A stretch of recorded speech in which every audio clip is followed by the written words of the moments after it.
Ingegnere Riccobene, parliamo del problema idrico in città. Stiamo vedendo che il governo regionale ha chiesto la calamità naturale per la nostra regione, ma in città come mai c'è questo problema che da anni e anni e anni non si riesce a risolvere? Si parla di questa rete idrica che non arriva mai? In un quadro regionale e nazionale altamente allarmante, devastante.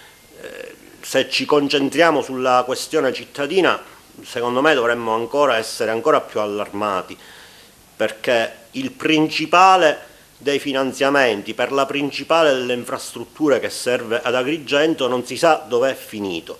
E a questo punto, nel ringraziarvi per occuparvi di questi argomenti, ribaltiamo questa domanda al sindaco, al presidente di AICA: dov'è finito il finanziamento che avete acquisito e per il quale avete appaltato e consegnato i lavori? Date una risposta ai cittadini, perché credo che sia l'argomento più importante in questo momento.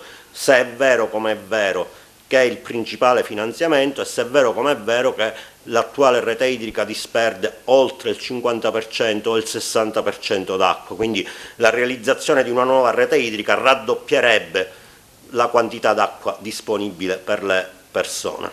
Si parla anche di acqua che si perde nei vari fiumi provinciali, tra questi anche il Verdura. Ecco, in questo senso si può risolvere in qualche modo incanalando l'acqua?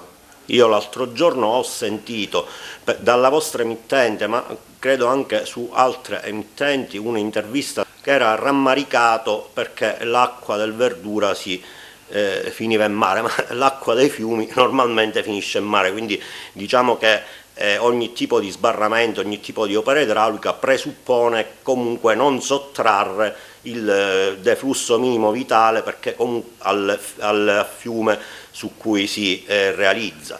E quindi dico, su questi argomenti lascerei la parola ad esperti che non siano diciamo, colti da improvvisazione.